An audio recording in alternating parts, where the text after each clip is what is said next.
Capping like the narco. Got dope like Pablo. Cut throat like Pablo. Chop trees with the Draco. On the north got Diego. Say hasta luego. We'll be in rapping kilo. Snub nose with potato. Take out. No monkey in the jungle, blind hot like a sauna. Busting up and I'm trying to weave an anaconda. Jumping in the water, trying to sleep across the water. Got see cars out, got me big bad for Ronald. Out bagging money, know I gotta have it. Savage, but I'm still a gentleman in Cali. Atlantic, nigga turn them in about the cabbage. Kill his whole family, do run up with the. Walk up in his mother and I'm looking like it. Yo, baby daddy tryna lick up on it. Yeah, up in this fucker looking like a snack. Got the snack and I got some shit in the back. Looking like a snack. Something. Why does candy look dry? Look, am I gonna die? What's up, Dr. Podcast? And welcome to the 8th. I think we on the 8th. Mm-hmm. Welcome to the 8th episode. This is J. Marie. K, baby. And y'all favorite, if he can get his music together.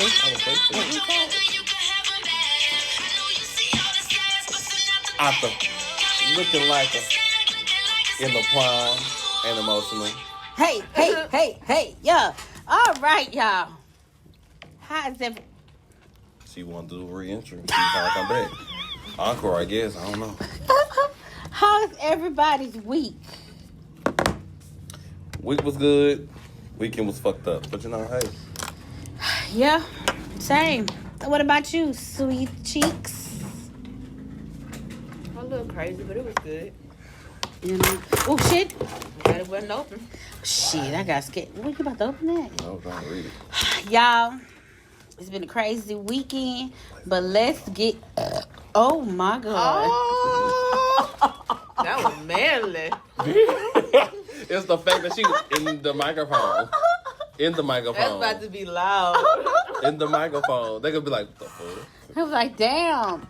All right, y'all. Until I was really interrupted by my own burp. Let's get into the social spotlight. Number one, motherfucking human being deserted bush monkey. Shit. All right, let's get into the social spotlight. Comedian Anthony A.J. Johnson, best known for Friday and I Got the Hookup, passed away. Y'all remember who that was? Mm-hmm. Yeah. That nigga. Easy. Actor and comedian Anthony Johnson has passed away. You don't remember that? Smokey back and taking the shit. Oh, yeah. He passed away at the age of 55. He died this Monday that just passed. His nephew said he was found lifeless in a store in Los Angeles earlier this month. The actor was rushed to the hospital where he was pronounced dead, though no cause of death has far been released. It don't look like it. Oh, and I've been eating it. Oh, I'm gonna die. Ugh, bastard. The next one.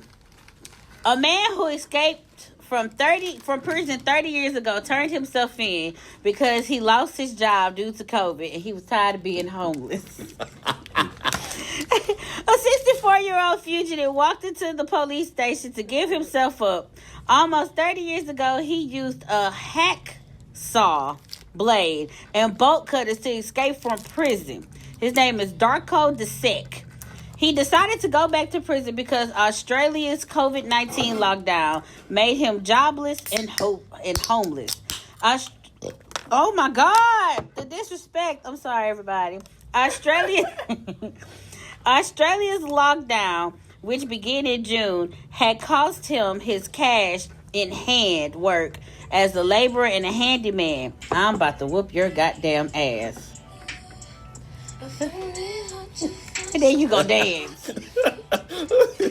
You motherfuckers. Okay. It said he slept on the bench on Saturday night and said, fuck it, I'll go back to prison where I have a roof over my head. A source told the media. Desek was 35 when he escaped from a center old prison in Australia. And it's 390 miles north of Sydney. Overnight on July 31st, but in August 1st of 1992. So, motherfucker, you mean to tell me in 1992 you escaped, and then now you want to go back? It's the fact that he was 30 when he escaped. 35. 35 when he escaped, and 30 years, so you go 60-some years old. 64. Hey, you want to go sit your ass back in prison? He said, I'm homeless. Fuck it, I'm going back. I guess say I'm old. I ain't got shit to do nothing. I didn't live my life. And the reason why he went to jail is for growing marijuana. You know, Australia has their rules, man. That's why they ain't look for him that much. Like, He ain't no rapist. He ain't no murderer. He was just done some little dope. yeah, he'll be okay in the world. Last but not least, Kelly Price was missing as soon as she was released from the hospital, but they found her again. The Steak and Shake. They did not find her at Steak and Shake. Somebody said they found her ass at Steak and Shake. So according to TMZ, she was missing after police conducted a welfare check at her house last weekend. Authorities said they found no evidence of foul play and spoke with Kelly's boyfriend at the residence. But despite this, she was now at that time listed as a missing person with the National Crime Information Center. Randomly, right after that, she pops the fuck up. But when they found her, she was recovering from COVID in a non-disclosive location. So she might have been at the Steak and Shake. But how long was she there? Goddamn. But they found her. But even though they found her, her family, her sister saying that they still haven't heard from her in months. So, don't she suffer with depression or something? Mm-hmm. Why? Mm-hmm. I don't know. Oh, I'm gonna have to look into that for y'all. But they found her. What that girl said on Catfish, you should never call me a fat ass Kelly Price. She said Kelly Price, the first thing that came to mind. Are you okay? Wait, did you almost die? What happened? She almost went back. He almost ate that ground. Oh, shit. Hey, what you doing? Oh. I'm already over here hungry. You sliding my chocolate bars. All right, y'all. That's going to be the end of the social topic. Spotlight. Social spotlight. No, I don't like... Okay. Living under your spotlight. Just because Hey. Now shake it. Now shake the bag, shake the bag, shake the bag of chips. Shake the bag, shake the bag, shake the bag of chips. Hey, shake it. Hey. Whoa. Oh. they gonna say we on drugs tonight. All right, y'all. This 8th episode, we are about to talk about insecurities. Why you gotta be insecure? Let them hear your real voice. This always has to, but can't get a note. I can really sing. That's the sad part. All right, y'all. We about to sit here and talk about our insecurities, or try to open up about our insecurities before I start asking questions, because it just seems like it's sometimes a problem to ask questions. But do anybody want to ask? Are you? I thought we was past this. Oh, we are past this. I'm sorry. Ooh, I'm still throwing shade. Shit. Before I start asking questions, do y'all want to just open up a discussion about insecurities, or do y'all want to ask a question about insecurities, or the floor is open to anything before I start running my mouth. So, Ooh, excuse do me. y'all have through my nose? That shit went through my nose. It earlier. burned. Right, that's why I was over. Oh, gee. Look, I think on the slide, I caught one of my burps. Ooh. I think I forgot to cover my mouth, but we was too busy laughing and giggling. But anybody want to open up about that insecurity? Can't hear me talk. I mean, you ask the questions, then you know That's we what ask I'm our saying. questions. That's how I know. yeah. You ask the questions, we ask our questions through Well, it. let me go ahead and start then. So I got a whole bunch. So let me see. Okay, let me ask this random question. How do y'all handle criticism? It depends on what it's about. What you mean? Like, for me, if it's something touchy, I snap. Like, it's just the end of the world if you ask me that question if something about his touchy. But on an everyday basis, I'm like, okay, yeah, that's cool. I understand. I'm emotional when it comes to shit like that. I don't take criticism lightly. Like, don't tell me what I should do and how you think I should do it. Because, bitch, I want to do it my way. So, bitch, if there's a problem with me doing it my way, then, bitch, you can suck my ass. But that's not really criticism at that point. Because criticism is more so telling you and trying to help you out versus judging you. Oh. Well, I still take it horrible then, I guess. I don't know. I just start crying and you can see the water come out my mouth. I'm like, okay. All right, I'll do it. Okay, that's not okay. Did I do it wrong? That's me. What about you? How do you take criticism? I just take it very well. You do? Yeah. This depends. Explain. Like, well, you criticizing me on like work ethic, then I'll take it because sometimes I don't know everything. But most of the time, I take it very. As long as you saying it, and where I can comprehend that you're not coming off aggressive with it, then I can understand. Oh, this contaminated. It's been open. Sue him. Oh, don't sue us. Wait, hold on. That's why I said sue. All right. So the next question. What do other people say what do other people say is the thing in you that they find most annoying about you? My temper. Really? I never experienced your temper, so I would disagree with that. Is it bad? Like how bad? Okay, how we call them now? I like the stuff that you don't get up underneath my skin.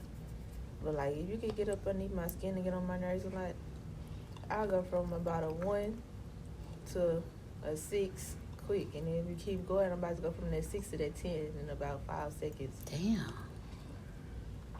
You? What about you? I don't know. I never asked nobody because I really don't care. Oh, excuse me. Damn. Oh, excuse me. Let's see. What's the Well, I noise? mean, I don't really ask them. They just tell me, like, mine is my temper and my attitude. 'Cause I got that I don't give a fuck attitude. Right. I had that all out. Okay. That's what they can say. Your attitude? Yeah, 'cause I don't give a fuck. Mine is I'm goofy. Everybody think that's annoying to them. It's not annoying to me. Nuh-uh. What annoys me with you is you're soft. That's what annoys me. Like, Okay. bitch, you cry for everything. I can't help it. I cannot help it. That's just how I am. You are the sibling that I worry about a lot. When you call me, I worry. You know what? Fuck y'all. That's a good thing. I mean, all my other siblings. See, Trey, I know Trey is okay. Until, like, something magically happened, I'm like, okay, now it's time to check on him. But it's me.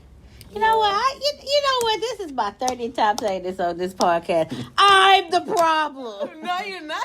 I'm the problem.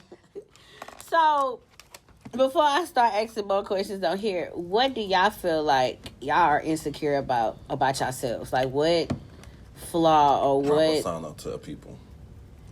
Well, damn, answer me very quickly. What do you mean by that?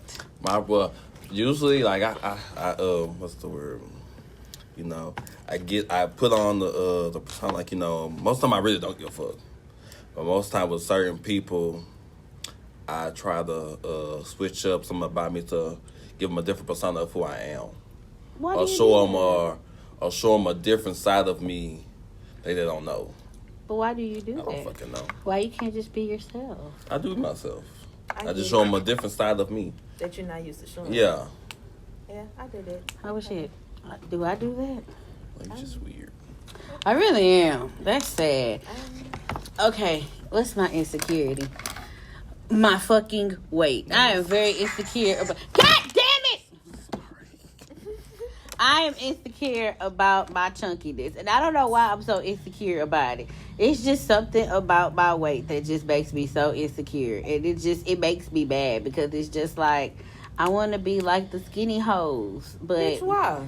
I don't know. It's Don't just... nobody want a bag of sticks. No shade to the skinny people. I forgot we on a social media platform. Everything is so sensitive. But you ain't heard thick bitches is what's winning though. I mean, yeah, but I don't know. It's just like, it's a saying I seen. It's like what I'm chasing for, they don't want, but what I don't want, they want me. Is that, I'm saying it backwards. Like what I'm looking for, I might not be they type, but what I'm not looking for, I'm they type. And I don't want to be the type that's not looking for me because they be ugly. Like I want to have a nice looking guy. It just means you're looking and searching in the wrong area because. Well, damn. Because, baby, women who got fluffiness and stuff to them is what men want. Nowadays. On his phone. Tell them about your weight. We gonna work past that because, baby, thick is what's in. And bitches paying to get to be bigger.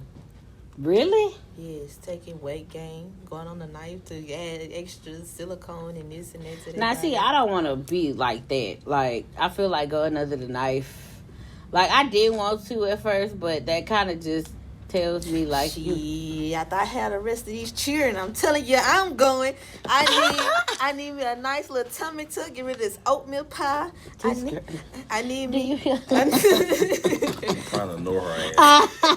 I need me a nice little titty lift, no implants. Just lift them back up, make a perky. Whoo! As a matter of fact, take some of this fat from my stomach and move it to my ass. Give me a little more kapaya. I just, I am confused. Okay, next question. I didn't say my insecurities. I'm so sorry. Oh my gosh. Go ahead, sissy. My feet. My stomach. Oh, that's not funny about your feet. No, sad part. You know what I thought about when you said my feet?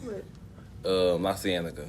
That was her insecurity, was her feet. Oh, she had them big ass feet when she got in there, but she could swim her ass off. It's not that my feet big, people like my feet look long. It's because I'm flat footed, I don't have no arch. It's so like growing up, that's like was the main thing. Then Trey, back then I was like 103 pounds. Yeah. So my feet look like majority of my body. For real? Yeah, so from the end of the middle school to high school, that's why I be picked on. And then growing up around other people, even still to this day, like people be like, "Ooh, your feet long," and like I might not show them that like it's bothering me, but that shit bugs me. I don't like people talk about my feet, not my stomach. I'm just getting to the point I don't give a damn. I had a whole baby. You gonna love this oatmeal pie, bitch. You worked hard for it. It's the fact that she calls it an oatmeal pie. It look like it. That does not look like an oatmeal pie. Yes, it do. It looks like a very well-shaped Twinkie. Either way, it go like a snack cake. God damn it. Okay, any more, ma'am? Oh, Lord, she looking. Now she looking. I had another one. I mean, I look in the mirror and I criticize my face. It really be my eyebrows. I got wolf eyebrows. This motherfucker's bushy. Same. Yours is so perfect. Maybe because you a man. No, because I arch them. Oh, well, shit. And then I over here look like a damn wolf.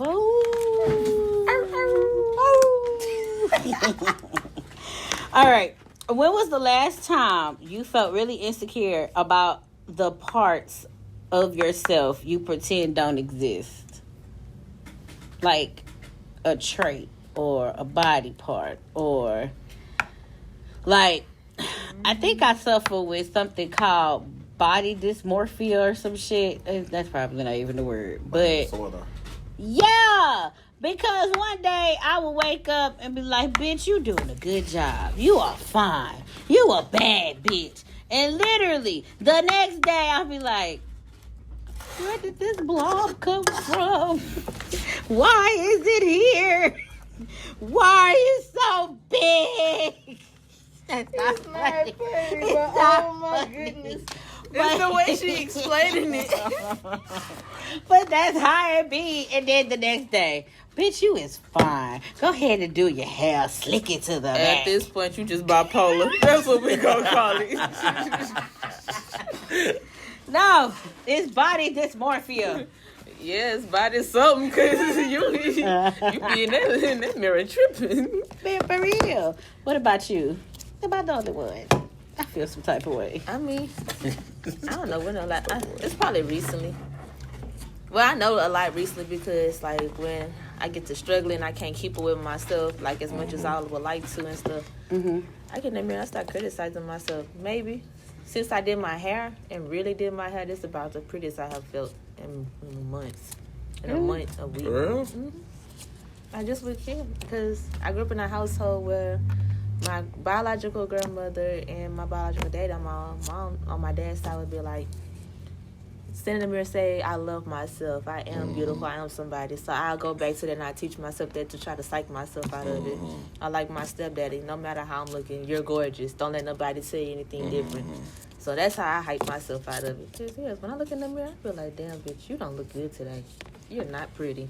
But when I say what I say in the mirror, it's the way you did it. It still was the dramatics. It was, but that's how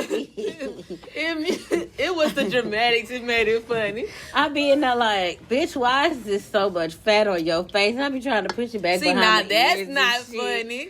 Like, You trying to push it back? yes, Push it back to where? Okay, so TikTok said if you do Bitch. something like this, if you scoop the front and you Google, I have a headache. You're gonna die in 5 minutes. according to TikTok, if you get the front part of your fat and you literally push it behind your ears, all your fat will disappear into the back of your neck and it'll slide down to your That sounds dumb. Slide from your back to your what? from your neck to your back. Sis, Uh, that's what workouts are for. Changing your eating ways. So you want a fat back is what you're saying? I don't know. I just didn't want it up Well, here. if you want, we can start video chatting and start working out in the house or something. We can do that. But I was just going about what TikTok said. Oh, shit, I had some scissors by my shit, and I was ready to go to town. I was going to do surgery 1-on-1 by my One of them motherfuckers. inmates. What you gotta do, bitch? Did you see that documentary about Styles? That bullshit. I ain't even watching. I watched it. It was dumb. Bullshit. Pure D bullshit. What they talked about? It was basically about this dude. He went to prison, but he made it on a RuPaul Drag Race, and he won. From Beaumont? No, he wasn't from Beaumont. Oh. And he was in Styles. That's basically what it was about. Oh. He was bullshit. So next question. At what stage of a relationship are you most likely to withdraw emotionally? The last stage, the stage of I'm done. No, not even before that. Halfway.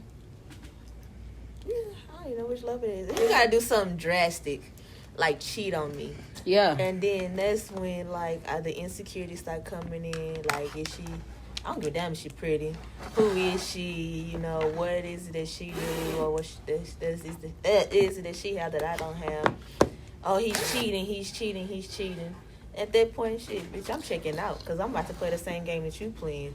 The difference is, I done found your replacement. Damn. I mean, I'll find them that quick, but once I get your replacement, I done checked out. You about to be texting all night long.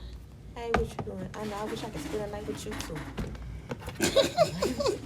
What about you, sir? Do I have to repeat the question? Yes. Oh, fuck. Hold on. At what stage of a relationship are you most likely to withdraw emotionally? It depends on what happens. Because she could be at the beginning of a relationship and I'll draw my emotions back. Damn, just like that? Mm-hmm. Oh, you calling me too much. You gotta go.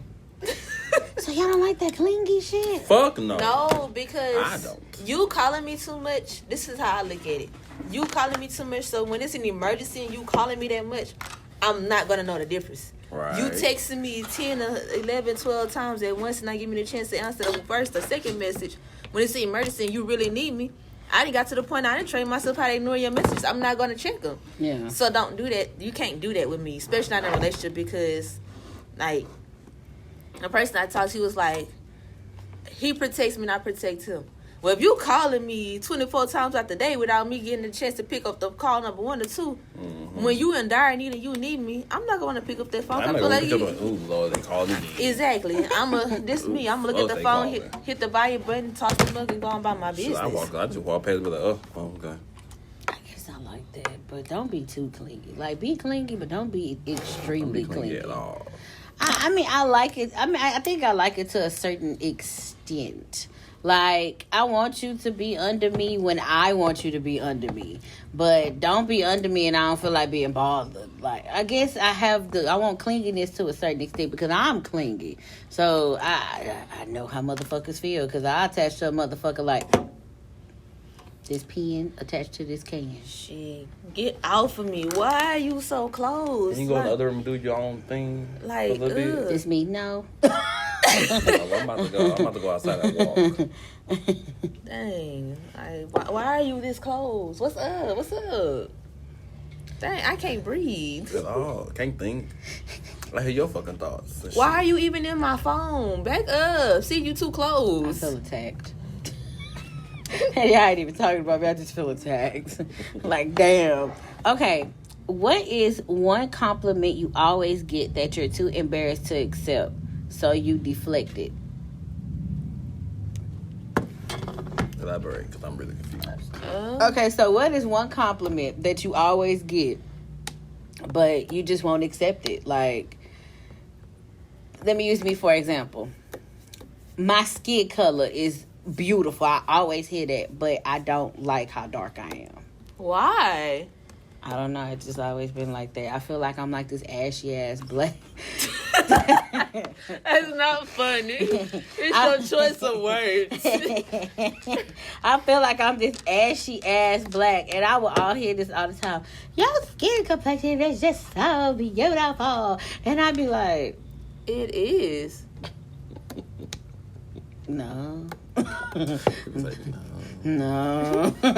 Don't tell me that because I don't know, I just don't feel like that because I feel like one part of my body is dark and then randomly out the blue one of my parts is light skinned, but when you get up here I look like goddamn the chalkboard color, and then I got too many blacks on me, goddamn it. Like, they don't know which side to pick, so when somebody tell me that, I'm like, bitch, do you see I'm 50 shades of black? Or brown, at least? Like, no, I don't like that. I don't know. But that's an example. Well, damn, I had mine, but shit, you lost me. I love your skin complexion here. I wish I'm darker sometime. But nah, because this summer I got a nice tan. I looked Iranian. I ain't even look black no more.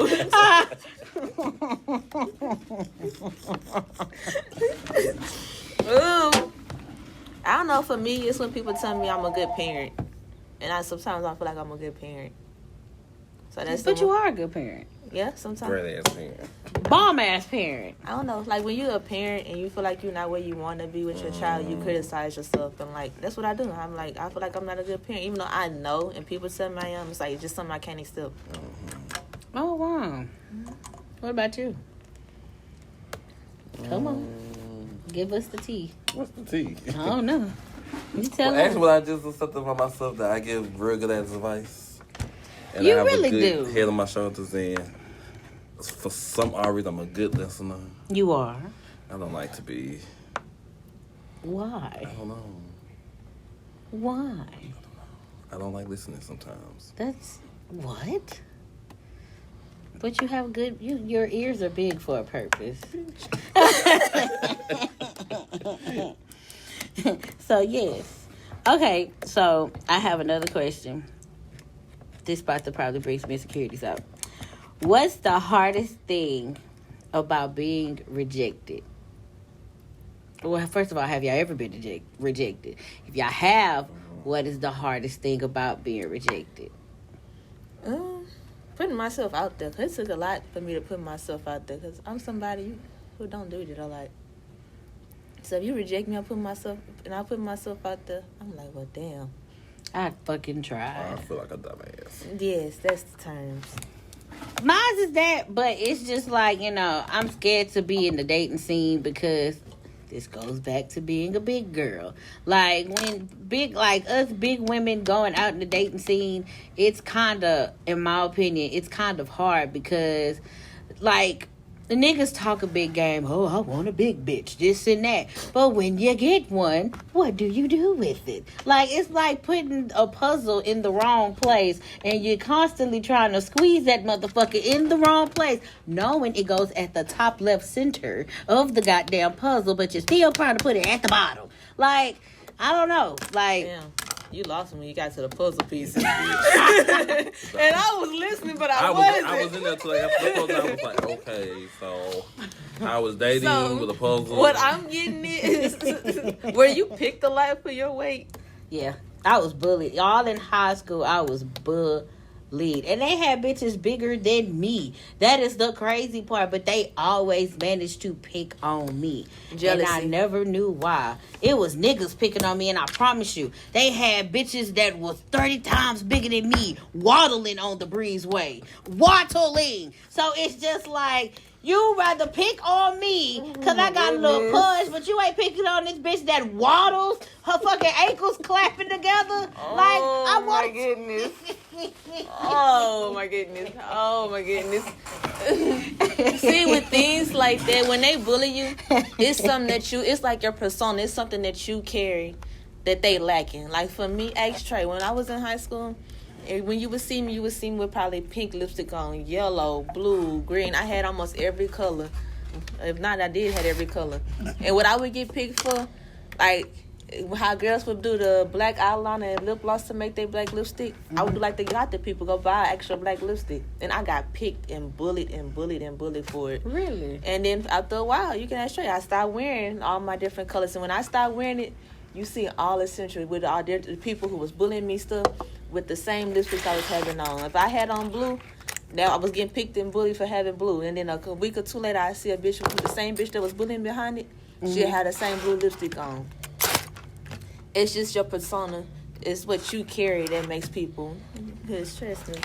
Well, I wonder what the hell I had going on, because I was just a regular smuggler bitch that was walking down the breezeway. Shit, we was the weird kids in school. Y'all was a weird kid. Nobody wants to fuck with us. And the thing is, it's not even about your weight.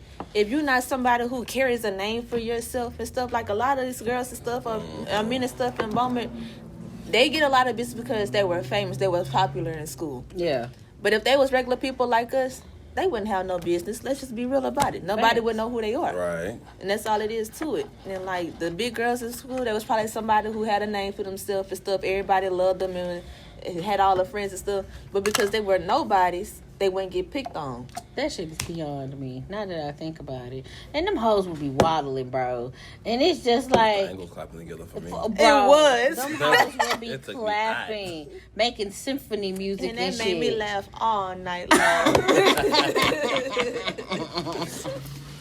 Okay, so if you went to seen a therapist today, what would they say is holding you back the most?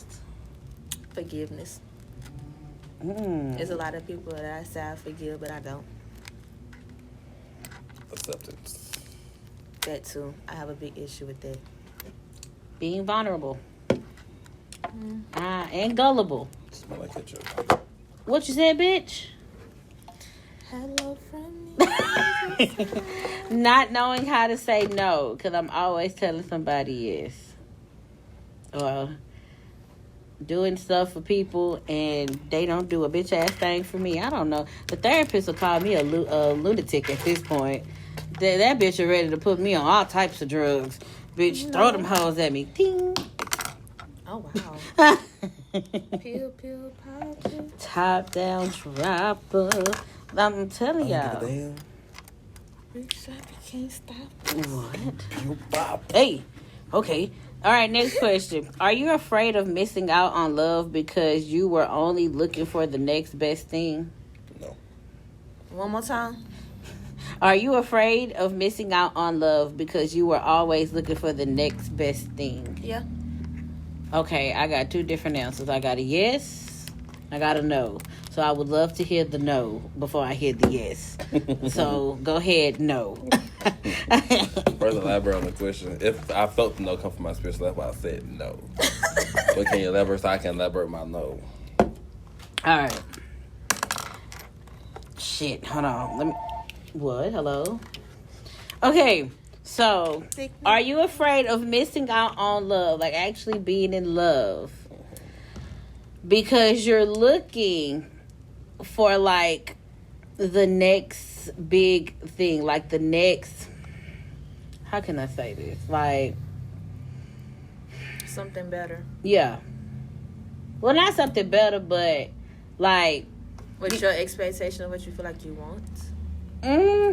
Something like that. Okay, so instead of you actually looking for true love, you look at like a come up on somebody, or like, oh, this nigga got money, let me hop on that. Instead of actually trying to be in love with somebody, despite of, you know, if they don't have a lot of money, or they don't do this, or they don't do that. So by you saying no, I would love for you to elaborate on your no. No, what was the, okay, now say the question again.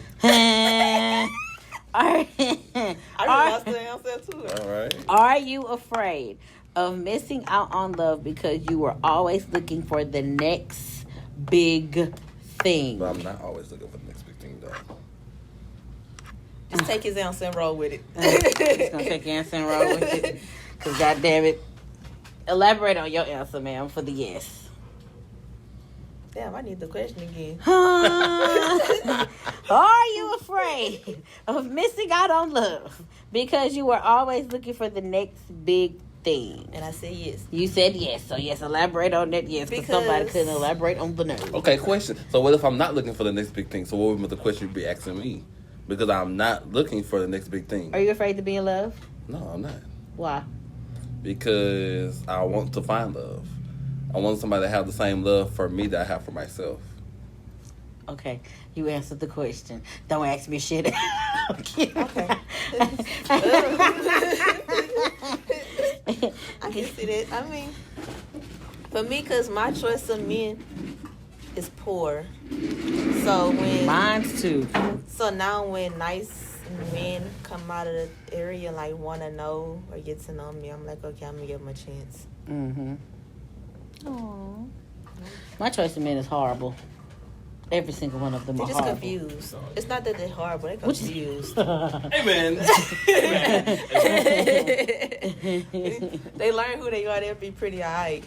Motherfuckers never know what the fuck they got going on, what they want, what they need, what they require. None of that shit. I always get the confused, used, and abused ones. I'm sick of this shit. Okay, next question. Are you more emotionally stable when you're single or in a relationship? Which one and why you say that? I'm really the same. I'm more emotionally stable when I'm single. I say neither. I'm never emotional stable. I'm never been.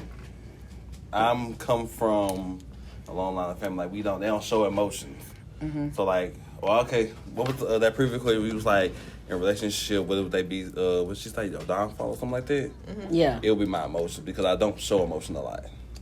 So I wasn't brought up on to show emotion. So I don't really produce them as I should. Well, I would have to say for me, it would be single. Like, unstable, it would be in a relationship. But stable, that's true. Single, because when I'm single, I actually have my head on right. And I'm able to, you don't have to agree, choir. God damn it. When I'm single, I actually have a clear understanding. I'm more of a listener. I comprehend shit more and I move differently. But in a relationship, I'm literally the complete opposite. You might as well call me a dingbat out of hell because I'm just an idiot that is gullible and shit. Stop clapping, motherfucker. You so hard on yourself. I feel like I gotta do an intervention with you after this. You are hard on yourself. I'm so tired of these motherfucking interventions. God damn it. I am tired. But I don't know, for me, I'm stable by myself because I'm a free spirit. You can't tame me. And like trying to tame me is like putting a wild lion, a tiger in a cage, or a wild bear, and they gonna freak out until you know you tame them. It's like, and I'm one hard person to tame. It's either my way or the goddamn highway. So I don't know. I think I'm better when I'm single. See, You just said neither, but you don't show emotion. I know. And like when you Scary. when you take it, you gotta consider their feelings and stuff. What hurt they feelings? Like your normal things are doing. You gotta think about like if I do this, is this gonna affect this person's emotions? Like it's just too much, and then it becomes overwhelming. Let me stop saying too much because. No, go ahead. We listening. What? Go I ahead. just don't want my significant other's trying to listen to this. I don't want him to feel offended, but it's just like it becomes a lot trying to keep your feelings and stay true to who you are, and then bringing somebody else's in there. It's like and then especially with somebody that's like me who already has a hard time controlling their emotions.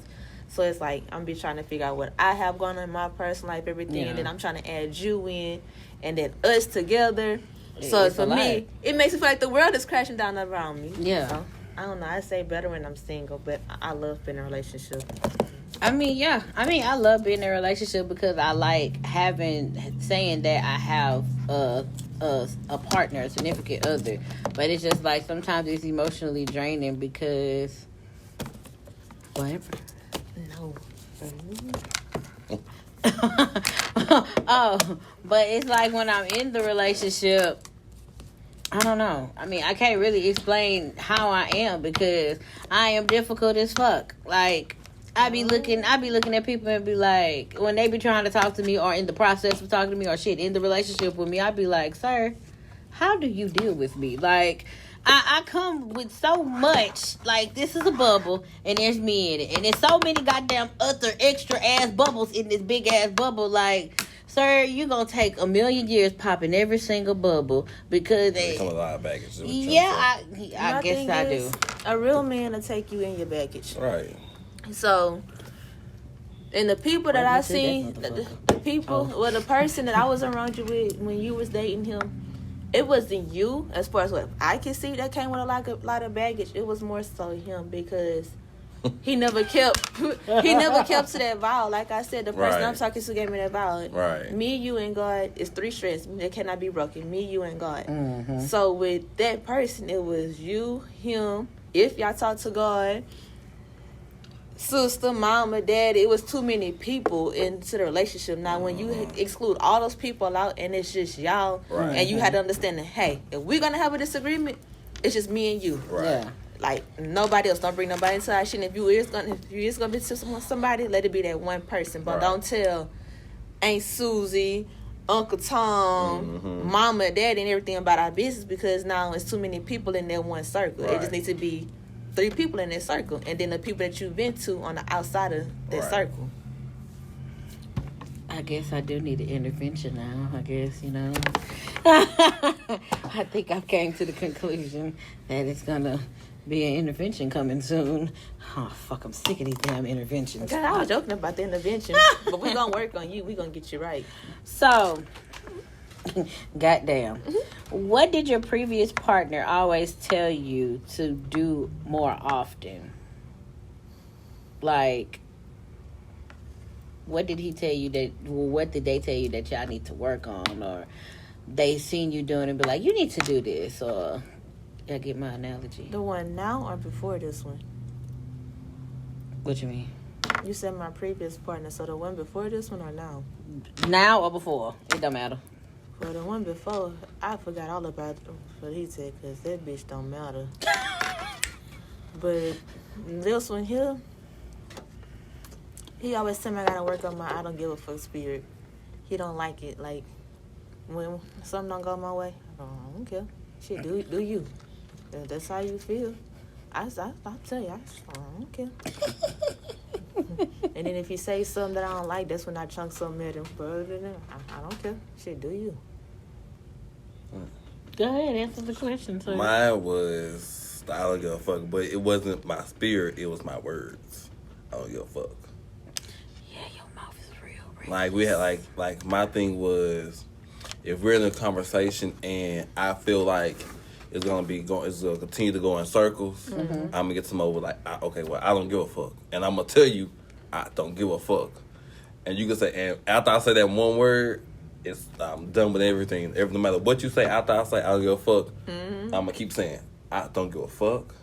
Yeah. Well, we gonna break. I don't give a fuck. You don't give a damn. I still don't give a fuck. You kill I don't give a fuck. No, not the kids. Yes, I'd be like, it be to that point, I don't give no fuck. I mean, see, he said I don't give a fuck. And see, for me, I'd be like, okay, and I don't care. And see, I say I don't care once and be like, your point.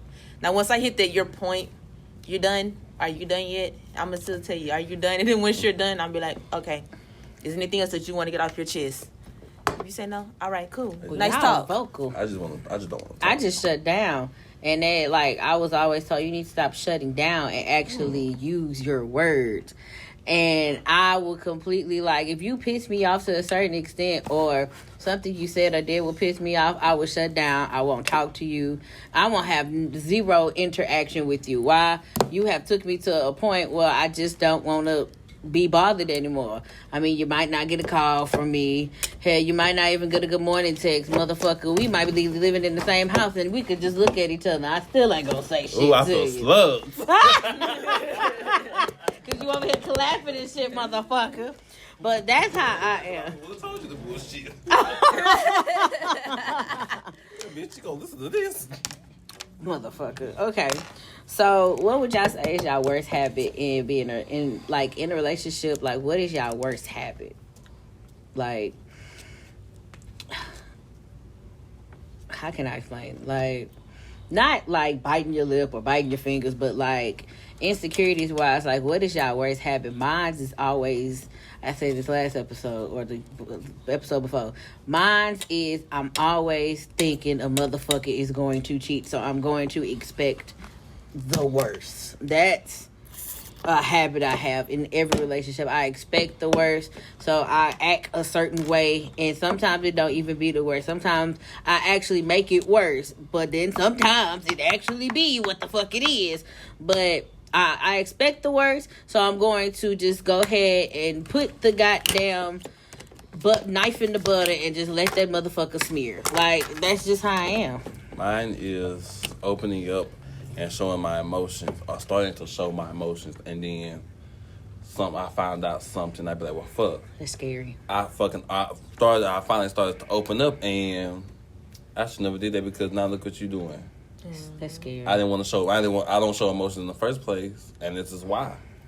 So I have to close back up, put my heart on ice, because you want to do some stupid shit. Well, you wasn't opened up in the first place. Well, yeah, you have to get me there. Yeah. I'm tell you my story, what I've been through. So you knowing what all I've been through, you should be like, okay, it's gonna be a process to get him to open up to show his emotions. Yeah. Don't. What is the word? If I haven't quit on myself, you shouldn't quit on me either. If you really care for me, and don't quit on me, then go start doing this, and then I finally be like, okay, open up time, and then I find that you out here canoodling with Bob and Tom and shit. Canoeing out of all the sports. He said canoodling. Oh. But speaking of canoodling, I still wonder where y'all got that damn sign outside. But you know, The city of Beaumont put that canoe sign up there. I gotta call them. I mean, for me, mine is always the fear that they gonna hit me. Because I done been in, 3 abusive relationships.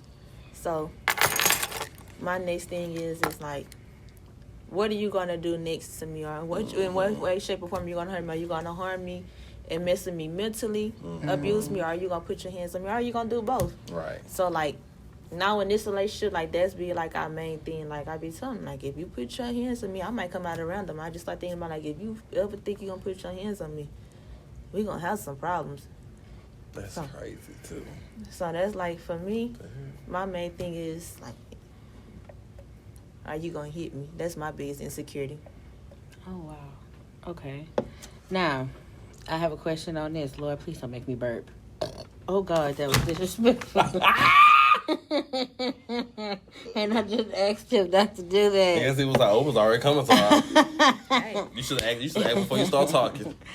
So, what do you find yourself justifying to people even when no justification is needed? Or do y'all find yourself doing that? And if y'all do, what do you find yourself justifying to people, even if it doesn't need no justification? Mine is like my trigger points. Like if you trigger something that's trauma to me, and I flip out or I might give you a reaction. You like whatever it calls for reaction. I'll go ahead and explain it because it's like you don't know. So you know, like some people just say for Trey, he may be playing with a cat and he might handle it a certain way. It's just a random example. He might just be handling a way, and I feel like it's abusive or something towards the animal. I'ma flip out. Yeah. Because my last relationship, I had an emotional support dog, and what he did, he told me I was gonna kill him. So like now, when it comes down to people and animals, which I was already an animal lover beforehand. So if you tell me, oh, I'm gonna toss him out the window, I'm gonna do this and that, I freak out immediately. I'm like, oh no, you can't do this around me. Like it goes like I tense up like a little chihuahua, and I'm ready to go rah. Yeah. So it's just like for me, certain trauma points, I flip and then I just explain to you why, like, you can't do this because of this. Mine would be bringing up something I did in the past to the present and basically saying that I'm like that person I was before. If you see me growing and you see me changing and you see I'm not doing that anymore, why would you bring it back up? That it, like she said, it's trigger point. But I just hate when people do that. Like, for example, I still do it, but I don't do it as much, and I'm still learning. I like, you know, if it's gonna protect me or somebody, I'm going to lie. I am, and it do hurt people's feelings. But if it's going to protect me and the other person or me in general, I am going to lie. I don't do it as much anymore, but yes, I lie. God damn it, I come from a family that lies, so I'm gonna tell you the truth. I lie. But back then, I was a habitual liar. Like, I would lie to you just because today was Sunday. I would lie. But that's something I had talked to my mom about, too. And I don't care if she listens to the podcast because she be lying, too. And I have to tell her, sometimes you have to sit there and tell people the truth because the more... I remember that conversation. The more you lie... And the more you lie about the situation, the more you're making you gotta put extra shit in it. You gotta put extra people in it, and it's just like you'd have made this whole entire lie of nothing where you could have just simply told somebody the fucking truth. And that's something I'm working on. And I just hate when people will be like, "Well, bitch, you lied to me before. You gonna do it again, bitch." I'm working on that. But if you want me to lie to you, I will lie to you and be okay with it. But now, bitch, I want to really tell you the truth. For once in my life, I want to be completely honest. But, bitch, you want me to lie? I'll give you the biggest lie ever. And, bitch, you ain't gonna believe me after that. But you brought it up, so, bitch, let me go ahead and lie to you then. Since you want me to, and I used to do it, bitch, let me lie. Okay, go ahead. Well, let me tell you something, bitch. Since I hear you like to lie, don't lie to me to spare me in your feelings. Tell me. I know.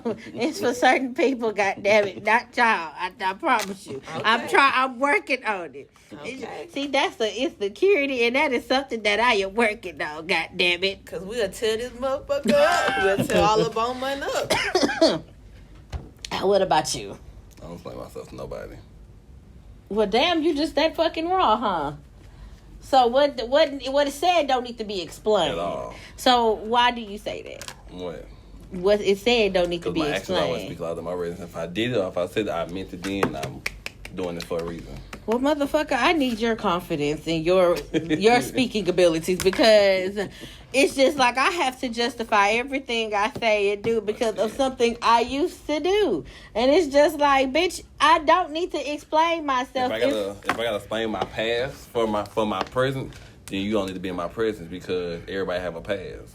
Mm-hmm. And don't judge me for my past, because bitch, I'm not judging you because you was popping pussy on the back of the bleachers in the past. So I'm not judging you, don't judge me. Out of all the places to pop pussy, that was the, oh my God. Oh God. All right. I got 3 more questions for your asses. What is the weirdest thing that gets y'all upset? Like that pisses y'all off. That will get y'all from 0 to 100 real quick. Talking with your motherfucking mouth full. I don't want to see. I don't want to see what's in your. I don't want to see what's in your mouth, and I don't want to hear you smack, bro. What is so hard about chewing with your mouth closed? It's not that fucking good. Like, why are you smacking? Bitch, I understand I can cook, thank you, but... Close your mouth, man. And please don't talk to me with your mouth full. Oh, I hate that. Or somebody chewing gum like a fucking cow or something. Like it's not that serious. Before I'm after some shit. No, let me see. It's a lot of things that pisses me off with people.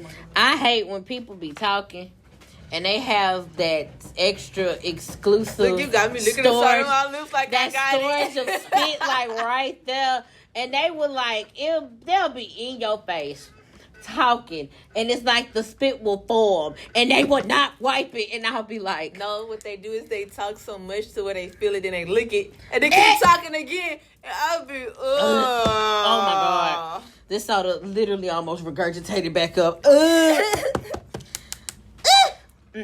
Nope. Ooh, fuck. No. It's another thing that pisses me off with people. Constantly calling my name is one too. I hate it. It's with certain people. Like if you call my name too much, and it be my mama, we in the same house. Jalen, what? And I don't get a response. That pisses me off because that requires me to get my fat ass off the bed, and I have to rump shake all the way to the front room. Rump shake. Waddle, whatever you want to call me. Now, bitch. Nah, so you them bitches that was waddling, huh? My ankles don't clap though, but I have to get up and I have to see what you want. And when I get up there, oh, I don't want it anymore. That pisses me the fuck off. Nah. And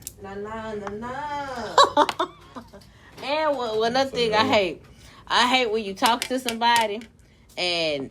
Like, say you and me talking. Somebody walk up and they interrupt what the fuck I'm saying to just talk to you. And I'll be like, well, bitch, what I said didn't matter. Like, hi, fuck what they got going on. Me and you still having a conversation. That's rude, you uncomfortable bitch. I just hate it. My friend be doing that. He was trying to be pressed. The favorite co-worker. If you only knew. See, I'm doing better. I ain't dropping names. I hope you listen. What is the worst way someone ever abandoned you? My daughter's dad. 5.5 months pregnant, he left me. Damn. And blamed it on me when he was cheating on me. Damn. He blamed me. Matter of fact, he blamed me for my daughter being a girl. He told us it was my fault that she was a girl. How the hell? How the fuck is that possible to blame? I don't know. It was my fault that she was a girl, and then maybe like a week or two later, he broke up with me because I had this. It's called B strep. I had this while I was pregnant, and it's like a bad yeast infection, and I had it the whole time I was pregnant. And we was trying to figure out like what was going on, why I would always have this and stuff. So when my grandmother was like, Kayla, you know, you probably have a bad yeast infection and y'all transferring it back to each other. I need to go get some medicine. I called him and told him this, and he was like, I'm done with you, yada, yada. This and that. He gave me a dog as an I'm sorry present for cheating on me the first time during my pregnancy. And then once we broke up, he tried to take the dog back away from me. I hate motherfuckers like that. So it was don't take it. So like he abandoned me my whole pregnancy, didn't go to no doctor's visits and stuff. Damn. And if he did want to go, it was like to try to have sex with me. It wasn't so much for as being with our daughter. Right. Oh wow. Hold on. Okay. What's the worst way somebody ever abandoned me? All right. I hate talking about this one, but this is when I was actually pregnant. I was 3 months pregnant, and I was living with my ex at the time, and instead of him being home with me pregnant and such, me being high risk pregnancy on top of that, I can't really do much. Certain things, from what I was told, because that was my first time being pregnant, certain things could really trigger a high risk pregnancy, right? So I couldn't do much. Like certain things I just couldn't do. I had to stay my fat ass home. I keep calling myself fat, but goddamn it, it's a joke. But instead of him tending to my needs, he would go to the club and go shake a little dick and do what he wanted to do. And one good night, I had enough of it, still pregnant, mind you. This motherfucker literally abandoned me for damn near a month because I cussed him out because I felt so uncomfortable. I was at home, always at night by myself. I'll cry myself to sleep again. Mind y'all, I am 3 months pregnant.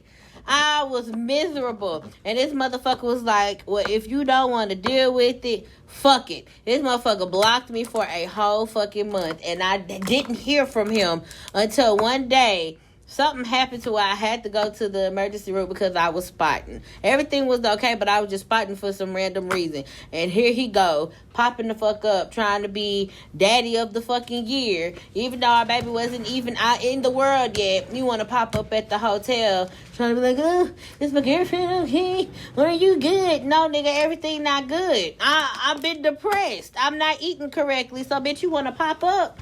No. But I still stayed with this dumb ass, so you know that's enough. You got a lot of trauma. I suffered through a lot, goddammit. I can't help it. I think she the one with PTSD, not me. You know, She have it. I do. Intervention. No, it's not so much of an intervention because hell, I was diagnosed with it by a doctor, and like my what is she called? My psychiatrist wants to dope me up on medicine versus talking to my actual therapist. It helps. Well, goddamn. But I can't help that I suffer with some form of trauma. I've been like that. I mean, are you just updating your phone? The update's pretty cool.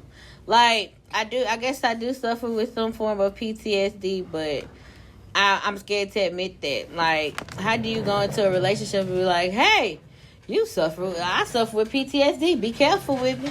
I'm like a box with a fragile label on it. Be careful. How you go into it is like when you're introducing yourself and you talking to each other, just like for me, I have two big things I have to tell people. Like, if they don't know me and I'm just meeting you, well, hey, by the way, I do have a child and it's a little girl.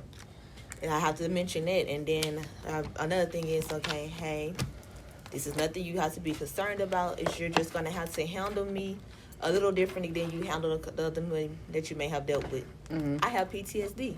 And it's like, oh, no, you're not going to have to worry like, oh, I'm going to put my hands on you or nothing like this. Or I'm going to cry in the next 2 seconds or nothing like that. It's nothing like that. Yeah. It's just a lot of things, your wording and the things that you do, you're going to have to be more cautious with it than you would with someone else. Right. Like, my boyfriend don't mean no harm. Like, I'm learning it now with a lot of shit that he do. Mm-hmm.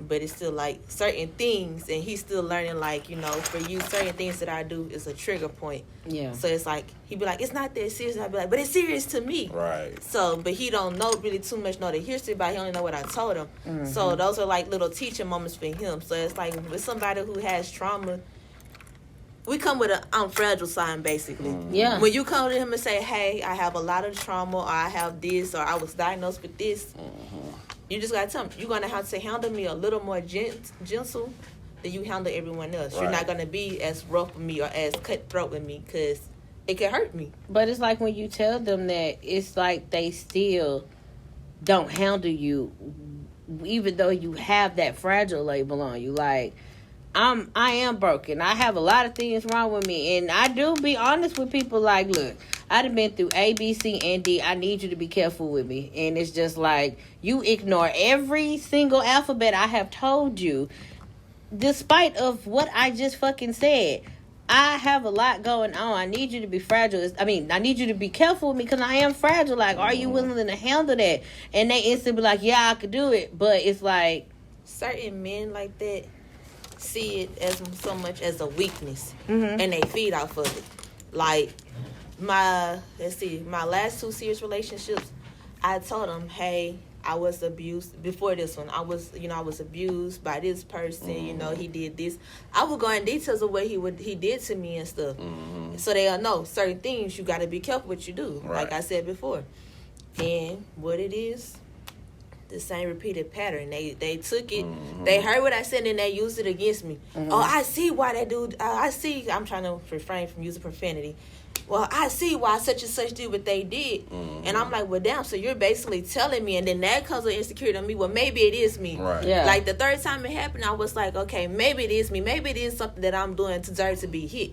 But it wasn't that I was deserving to be hit because I wasn't doing nothing to them. Right. It was the fact that I told them this would happen to me and stuff, and it was already in them that they was doing, and they hid it really well. Yeah. A manipulator hide who they are. Right. Yeah. It's like, what is it, a wolf with sheep's clothing is the saying? Yeah. And that's what they are. They are wolf in sheep's clothing. So when you go to them and you tell them something, they're going to be what you want them to be for the 2 seconds. And then once they get comfortable and they get complacent, that's when they show their true skin. They're two-faced. Yeah. So once you see the true face, it's on you to say, am I going to stay and deal with this, or am I going to leave? Because if you stay, like you said, you might start off with 1 or 2 insecurities, but by the time you're done, You got all kinds. you got a whole list of things what's wrong with you now. Yeah. And now, you know, and then once they're gone out the picture, once they're gone out the picture, it's you, the people who are around you that love you the most, is helping you pick them pieces up. And then it's the man who's going to truly love you. They got to step in and help you pick up the pieces. And then, I'm always being told, I'm suffering for what another man did to you. And it's like, it is. They're going to suffer a little bit until you sit up here and say, I can fully let this go. They're going to suffer. So it's not so much on what you're doing. It's about what you tell them. So, like, when the next time you do get in a serious relationship, even though you might want to open up, pick and choose. Like, give it a minute. Give it, like, maybe 5-6 months to see who they really are. And once they show you that they are who they say they are, then go ahead and open up a little by little. Give them a little small something and see how they do with that little piece of information. Are you going to use that information against me, or are you going to help me fix this situation? Right. And but that sounds scary. Like, I guess that's why I'm not in the dating scene, because it sounds scary to have to reopen up to somebody after somebody that you opened up to and gave your all literally snatched all that from you or torn all that down. It's like, I'm here trying to pick up the pieces, and then when I get to you and I'm halfway there, you help me. Yeah, you help me a little bit, then you knock it back down. So it's like, how do you deal with something like that? Like, it bothers me. That's why I feel like that's why I am single. That's why I do say I'm the problem as a joke, but sometimes I do take that to the head, because I do feel like I'm the problem, because it's like, I give my all. It's like, niggas don't appreciate that, despite of what I do and what I say, what I come with. Like, you know, I need, you know, I don't know, because I'm trying not to cry, but it bothers me, because I try and I give my all and I do this and I do that. And for me to, in the process of picking up pieces, and you try to help me and you knock it down, like, well, what the fuck you came in my life for? Right. Like, what was your purpose to do what you did? What was that question that girl asked? What was your point of coming in my life, whisper sweet nothings in my ear, quote unquote, try and help me out, and then literally knock me back to square one? Because with some men, I'm not going to say all, some men don't grow up until they get to a certain age. I'd say for some men it's like 27 or older. No. 30. None. Wow. There's no age. I mean, there is no age, but like for some, Because some men, you know, some men mature differently, some men don't. It just depends on them. yeah, and then like they may feel like, yeah, I want what you want right now. Right there, right but there, now. But once they see what it is, it's like, Oh, fuck it. Come Yeah. on. exactly, like, Come shit. the deuce. So they That's gonna dope. do, so they, you know, and then a lot of men, they want to try to leave it to you to break it off or stuff. So they find things and stuff to make you, to push you to that point, like, I'm gonna force her to be done, because it's easier for us to say I'm gonna walk away versus them saying, oh, I don't want to be with you no more, because some men just don't have it in them. That's weird, though. Why would you force somebody to just why do you force a woman to say, I'm done with you, instead of you just initiating it? Now I'm egging it towards you. Because you are a nigga. So I need to know, like, why do y'all do that? Like, y'all force females, y'all force significant others to say, I am done. Why y'all can't say it yourself? It's easier. They don't have to take the blame for it. It's not in us. Yeah. What the fuck? And then they might really truly love you. They just don't know how to love you. Excuse me. They just don't know how to love you properly. So, Shit. you know, instead of you, then that's when they use that little suck ass line. You broke my heart. I was really in love with you. How you love me, but you went and told this girl that I left you for a woman? How you love me and you went and cheated on me with this girl? That ain't love. Or the famous one I've heard. I'm depressed because of you. I take depression medication because of you. Well, somebody would tell me this shit. Really. I've been like, man, call your psychiatrist right now. Get on the phone. She got Like, man, put up them your on the dosage. phone because what you told that woman I did what? You gotta be smoking dog food because I ain't never did no It's shit dog like food for me. For real. Okay, so y'all have any more questions or some type of thing y'all want to talk about insecurities before I have a verbal question? Ain't no email, it's a verbal. So y'all have anything to say? So we don't have no more emails? Not right now. I have a verbal question though, Okay. but it ain't an email. It's verbally. I'm scared. I got my chest hurt a little bit. I got nervous. Okay, what's the question?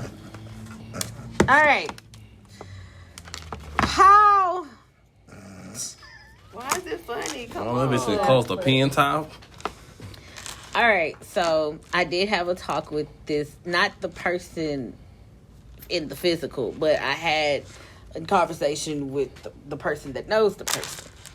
And, you know, when you are concerned about an individual, you know, you got to vent to somebody else. Right. So the question is, how do you come off as a friend and let that friend know when they are wrong about a situation that they just feel that is right? How do you come about and be like, that ain't it, without them feeling like they're being attacked?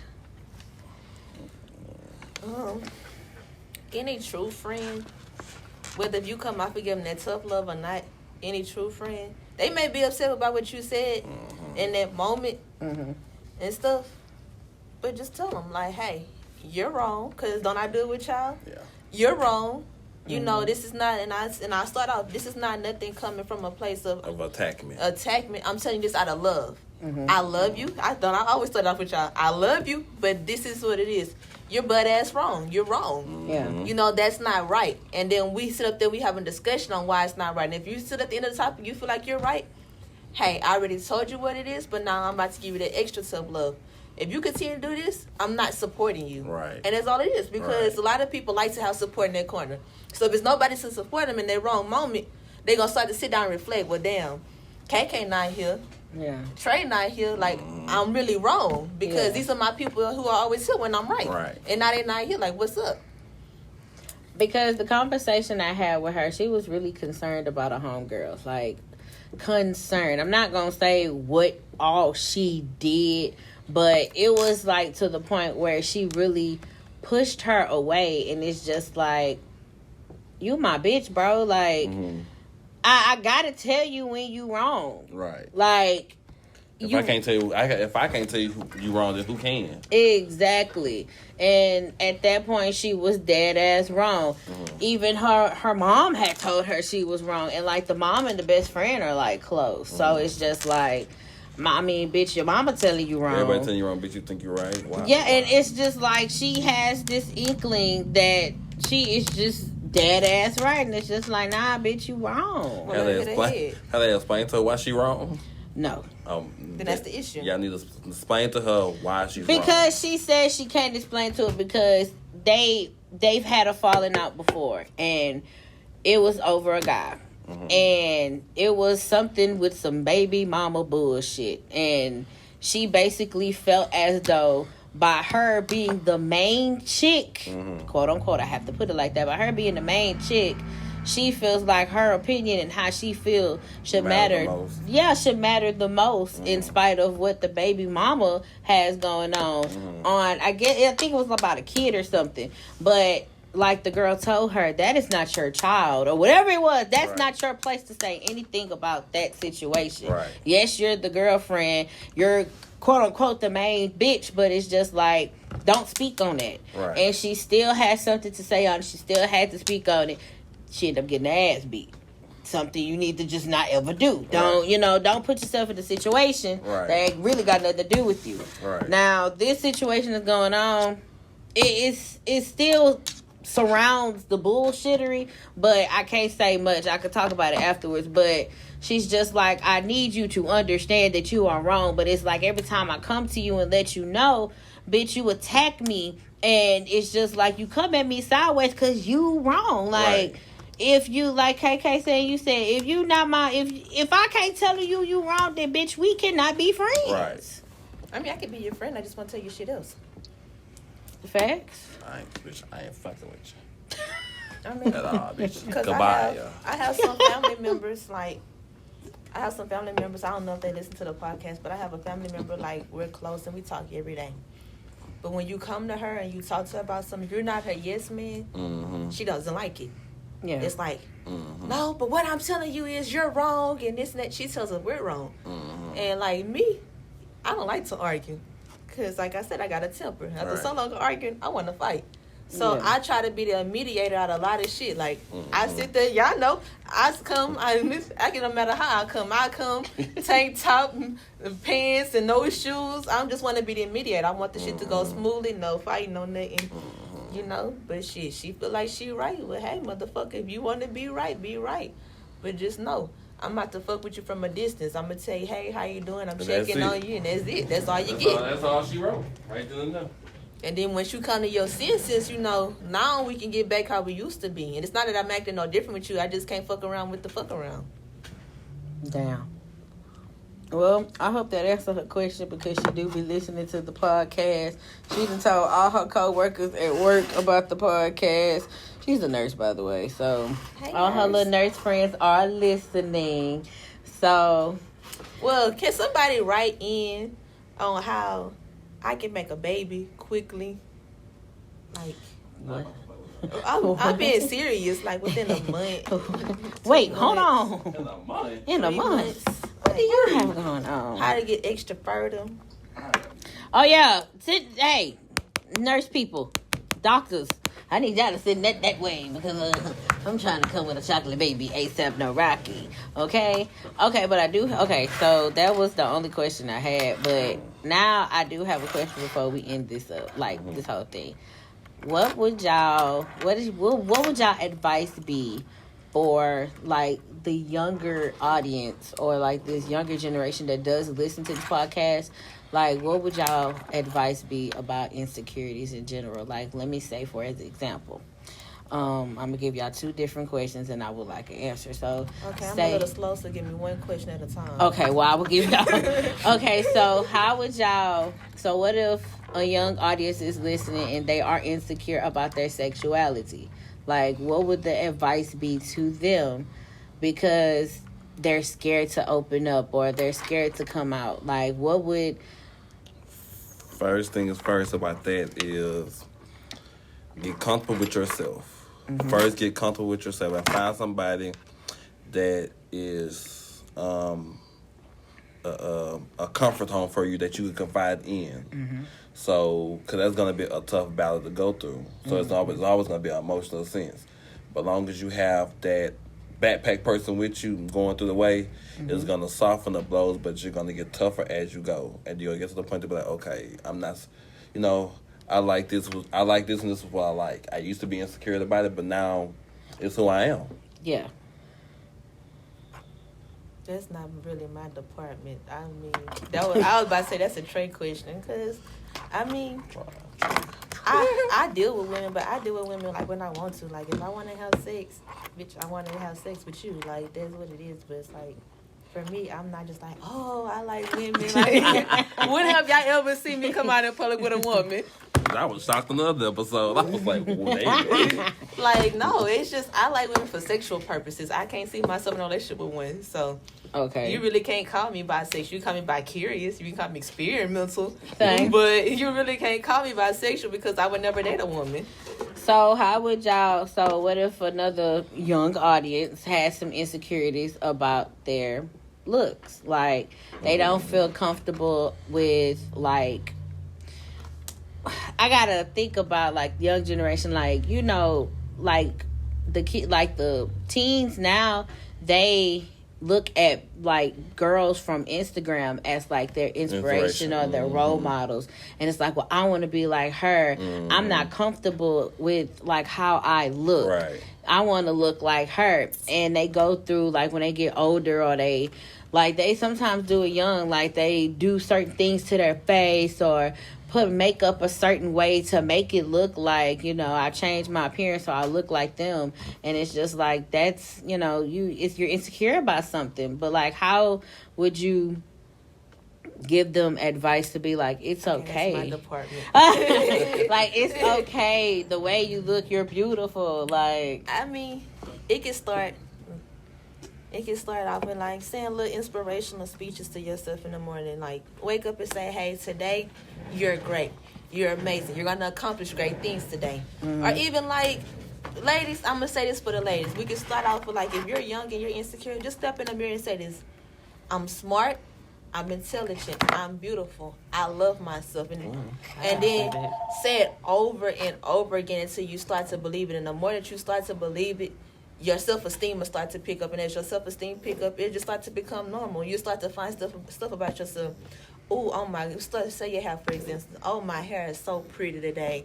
Oh, I have a beautiful smile. You'll start to find little things about yourself. And then the things that you hate the most, you'll start to look. Like for me, like even though I say my feet is an insecurity, like sometimes I just look at my feet, be like, damn, bitch, you got some pretty ass feet. But the motherfuckers is long. Like I crack a little joke about it, crack a little joke about your own insecurities. Or you be like, I look at myself, damn, bitch, you look rough in the face. But shit, you still pretty though.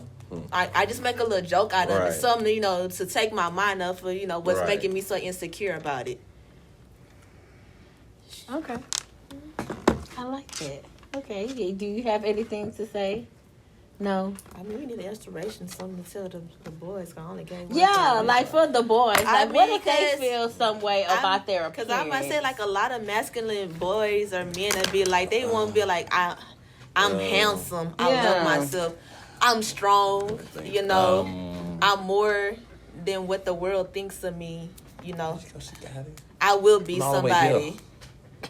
Yeah, there we go. I'm strong. I will be somebody. I'm more than what the world makes of me, I love being black. I love being a black man. But they white. I'm black, a strong white man. It's the voice for me. Did I say something wrong? It's not. I wasn't really trying to target a certain race, but I wasn't being. I'm not racist. I promise. I was just saying. All lives does matter. Don't get me wrong. Yeah. Even though. But our black men have it harder because as soon as their mom and daddy found out that they're boys, when it's from the womb, you're already a target. From the moment, that's the first concern of a parent. Like, I done seen so many TV shows and I done had so many conversations with different people who had sons. They're like, I have to have that talk with my son, my black African-American son, or my minority son, to sit up there. Be careful. You're a statistic. If a cop pull you over, keep your hands where they can see them. Ask them for permission to do that. Not knocking another race, but just saying if a white man was to sit up there, he can move his hands all he wants. The officer's not going to get offended. Yeah. But a black man, if he just reach and do the wrong move, put your hands up. It's like they automatically scared. So that's why I was like, and for my black, that's why I say for my black men, make the statement of, I am not what the cops make me to be. I am not what the world perceive me to be. Because that's why they feel like they have to go to the streets. That's why they feel like, I'm nothing when they are something, And I remember when we did the topic, does Black Lives Really Matter? And I've had somebody who listened to that one and they liked it, but they felt as though we didn't we should have took it in a different route. I would like to go over that again. We can. I mean, because it was one, they said that we didn't talk more about black men. I think we just talked about the black race in general, but the heavy hitter was black men in this society. Like when it comes down to black men, it's like really Black Lives Matter. We gotta believe in it ourselves. Yeah. Because like how you said with your skin complexion. And I'm pretty sure it was light-skinned people who was teasing you about it. Mm-hmm. Light-skinned people tell you, no, you're not beautiful. Mm-hmm. But then you got black, though, the darker tones who will look at people like me. And pick on me and tell me, you're not black enough just because I'm not melanated enough. I've never heard that. Yes, I've dealt with colors. No, I'm being dead ass. I've never heard a dark skin bully a light skin. Yes. Really? No. I get told this. Yeah. I've always seen light-skinned girls, oh, you dark black bitch, like teasing, and they'll be like, well, what the fuck? It go both ways. Because it goes both ways. It's like sometimes people who tease other people, they have insecurities about themselves, or it's something that somebody else has put in their heads, but it's like, black people, and that's what the saying says, does Black lives really matter? Yes, it really matters, but we have to start with ourselves. If we don't start with ourselves and say, you're beautiful, yes, you're black, because they're mixed with black and white, they're not black. You're black. Mm-hmm. Because in the eyes of the race who doesn't like black people, if you have a black descent in you, you're black. It don't matter. You can be Hispanic and black. You're black. It's like, stop excluding this person because, they're pale, because daddy is white, you're not black, or because mama is white, you're not black and stuff. Like, no. Black is black because everybody deals with racism. Mm-hmm. Like, just a couple of weeks ago at work, I was so furious. I had just dealt with racism. I didn't know how to take it. It was like my first time dealing with it on hand. Like, I done been at work and I done been called a nigga over the intercom when I was working at McDonald's. What the hell? That's nothing. People say nigga all the time. So it's like, it's a derogatory term and it depends on how you say it. But you'll get a reaction out of me by saying Negro versus saying nigga. Because us black people, we say nigga all day long. Nigga this, nigga that. So it's like, what's the difference? Mm-hmm. But this woman, she was being so ugly to me. She threatened me. You don't have to be scared of me. And I was like, ma'am, I'm not scared of you. She played with my intelligence. She made me feel like she really belittled me. She talked to me like I was nothing. And like, it made me so mad when I got back into my truck. Like, I'm trying hard not to cry now. I cried so hard because I never dealt with racism like that. It was like a big shock. Yeah. And just like a week ago, my sister, a woman racially profiled her. She's sitting in her work truck, wasn't doing nothing, sitting in her work truck, filling out her paperwork. Mm-hmm. A car pulled by her, rolled her window down and saying, what are you doing in front of my house? Did you go in my backyard? Did you do this and that? Did you take anything? And my sister was like, I have kids, ma'am. I'm working. Why would I steal from you? And I'm working to take care of my kids. And if I steal from you, that's going to take away from my children. So why in the world, she said, you're racially profiling me because I'm a black woman. Mm-hmm. And she was like, all I seen was a white truck. My sister said, you're a lie. You see these logos on the outside of this white truck. Why would I have to come and steal from you? So it's like, the really main question is, we have to not only uplift our black men, but we need to uplift every single black individual at the same time. Now, we can focus on the black men, but can we talk about the black men who dates outside of their race and they want to get talking down on their black women? Oh, they nag too much. Oh, they do this and that. But the difference is, you could go talk to this white woman and she could be vulnerable. But if a black woman is going to go and talk to you, if she becomes vulnerable and weak, you don't like that. She's a crybaby. She this and that. But when I'm too tough and I'm dominant and stuff, it's the issue because I won't shut the hell up. Like, which one do you want? Yeah. Do you want me to be submissive or do you want me to play the role that you're supposed to be playing? Exactly. Ooh, that's a good topic.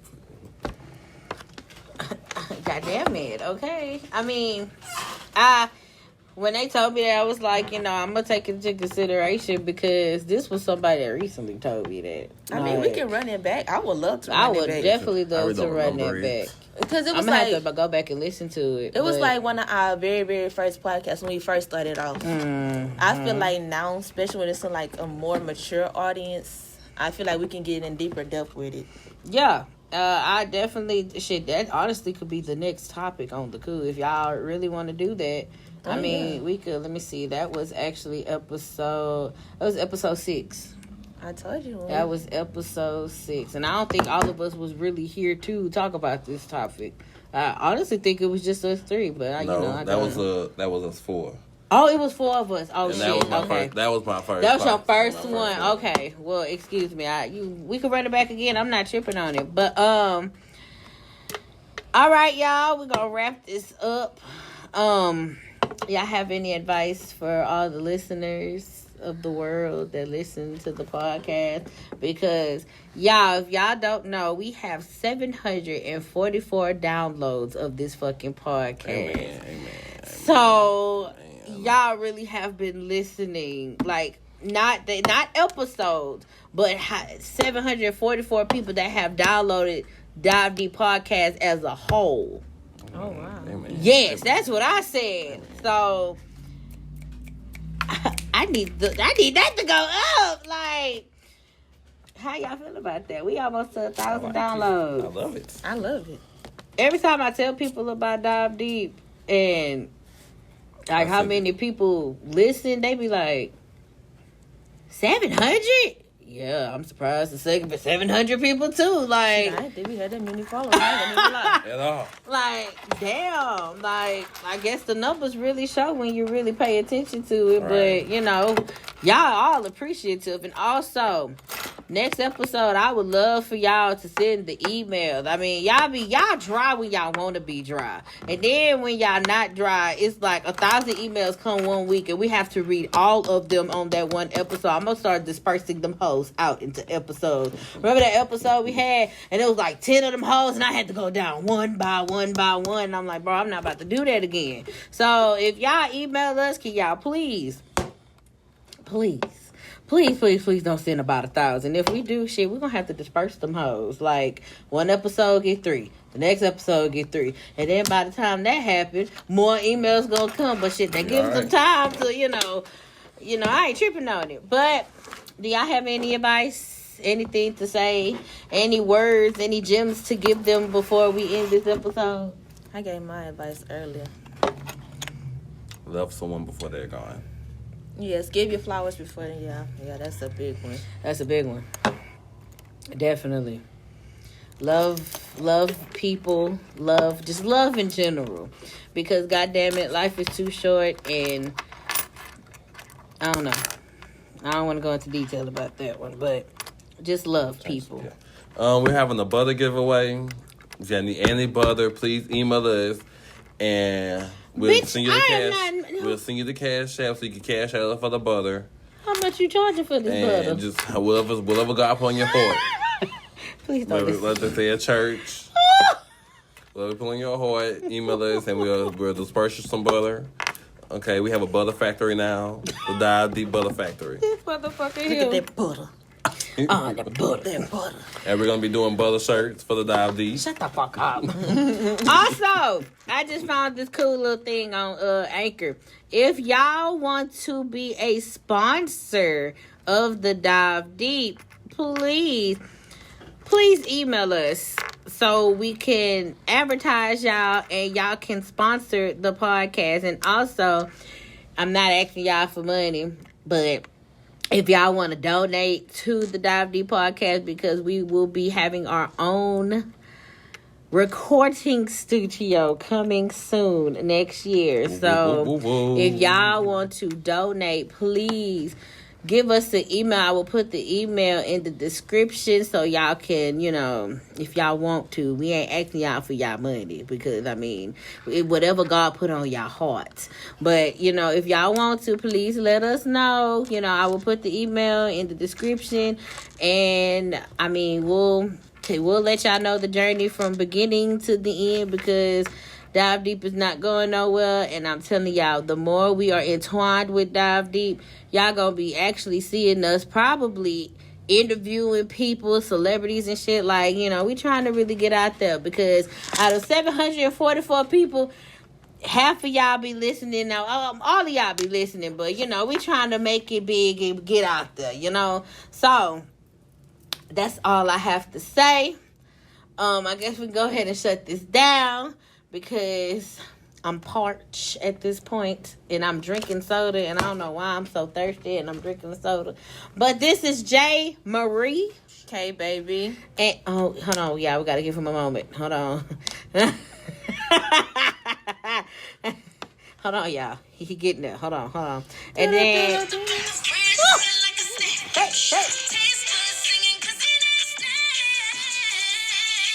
Okay, vocals. Yeah.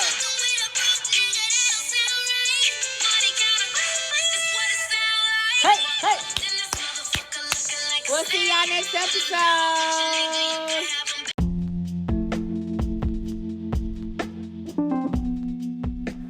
So everyone's been asking, Dive Deep is doing so good. Where are y'all recording y'all stuff from? What's going on? How did y'all start? Well, if you haven't heard about Anchor, it's the easiest way to make a podcast. Let me talk to y'all. It's free. There are creation tools that allow you to record and edit your podcast right from your phone or your computer. We've been doing it from my iPad, and let me tell you, it's bomb. Anchor will distribute your podcast for you so it can be heard on Spotify, Apple Podcasts, and many more. You can also make money from your podcast with no minimum listenership. It's everything you need in a podcast in one place. So you guys make sure you guys download the free Anchor app or go to Anchor FM to get started.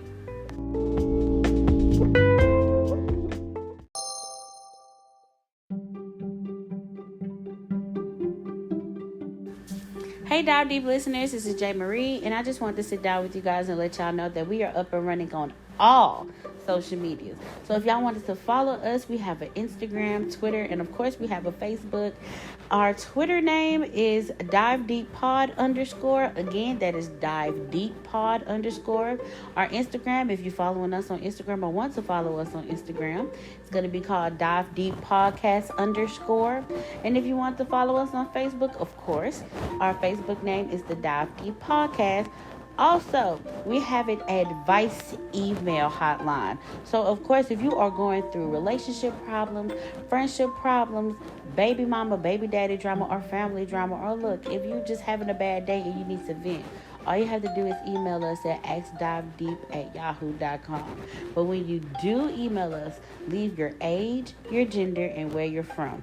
You can leave your name if you want, but on the episode, it'll be completely anonymous to the listeners. So make sure that every 2 weeks that we post that you're listening to your advice question and we give you the correct answer. So again, if you want to follow us on any social media, we're on Instagram, Twitter, and Facebook. And if you want to email us, make sure you email us for advice at askdivedeep@yahoo.com. Thank y'all. Love y'all.